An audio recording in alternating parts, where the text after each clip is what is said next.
Monsieur le président, monsieur le ministre, mes chers collègues, aujourd'hui, nous avons un vote crucial pour éviter d'infliger de nouveaux sacrifices à nos compatriotes et mettre le gouvernement face à ses responsabilités. Vote crucial en vue de réconcilier la démocratie parlementaire avec les Français. Vote crucial pour la droite qui peut enfin envoyer le message qu'elle n'est pas là pour servir la soupe à Emmanuel Macron. Vote crucial pour la gauche en vue d'expier sa faute d'avoir appelé à voter pour le candidat Macron en 2022 et d'avoir voulu empêcher le vote du texte, une tenue parlementaire d'aussi mauvais goût que sa tenue vestimentaire. En réalité, dois-je vous le rappeler, mes chers collègues, nous sommes des hommes et des femmes libres, moi en tout cas, je le suis. L'exécutif, lui, est piégé car Bercy a promis cette réforme des retraites à la Commission européenne pour bénéficier du plan de relance et du quoi qu'il en coûte. Il est obligé de faire cette réforme désormais. C'est une réforme économique, idéologique, pas une réforme sociale. Il la fera sans nous, en tout cas, il la fera sans moi. Nous voilà pieds et poings liés à Mme von der Leyen et l'Union européenne, alors que notre participation nette à son budget est de 10 milliards d'euros par an. En voilà des économies. Je ne nie pas la réalité problématique du système par répartition. Il n'y a qu'1,7 actif pour un retraité aujourd'hui, c'est vrai.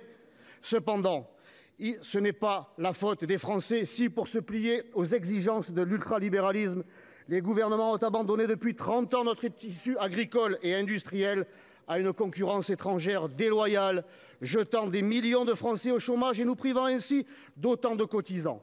Reporter l'âge de départ à la retraite, c'est demander plus d'efforts aux Français pour s'éviter de tailler dans les gisements d'économies tabous.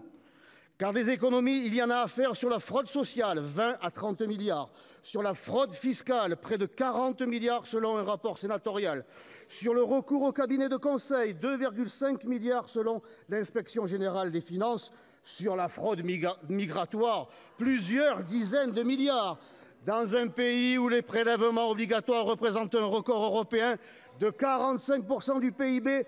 Par facilité, par paresse, par couardise, aucune réflexion n'est engagée par l'État pour baisser les cotisations qui pèsent sur notre croissance.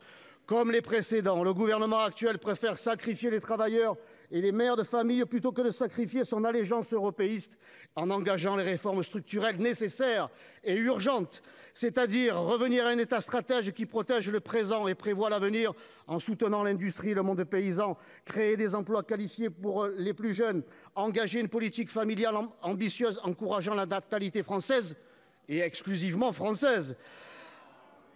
Puisque le président fait le tour du monde pour fuir la colère des Français, le Sénat doit lui envoyer un message clair.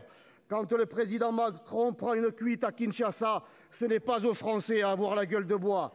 C'est pourquoi, mes chers collègues, je vous invite à refuser le grand déclassement en faisant un bras d'honneur à cet injuste projet de loi.